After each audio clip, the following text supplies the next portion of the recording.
Good morning. They say it takes a long time to make an old friend.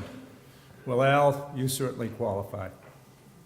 36 years ago, shortly after I started my company on Exchange Street with a part-time secretary, a larger-than-life guy blew into my office, blew by my secretary, barged into my office and said, "My name is Al Glickman, and I'm the largest Kmart shopping center developer in the country, and I just bought the South Portland shipyard, and you're going to lease it." He said, "I've checked you out."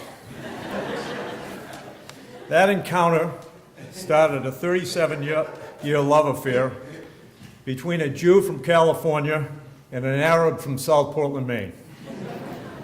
As we all know, Al loved to let you know who he knew.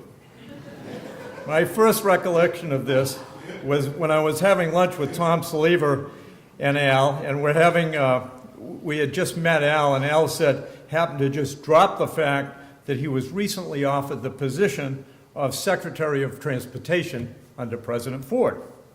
I kind of rolled my eyes. I didn't know Al very well. I said, "Geez, Al, that's terrific."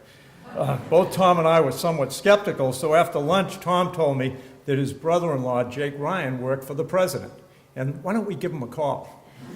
So we gave Jake a call, and we said, "Hey, do you know this guy, Glickman?" He said, "You mean Al?" He said, "Why, the president just offered him a cabinet position."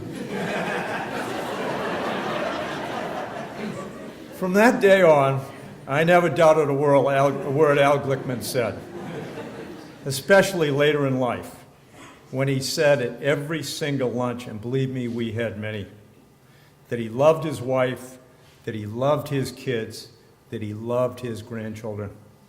That, Mr. Glickman, is your real legacy. Goodbye, my friend.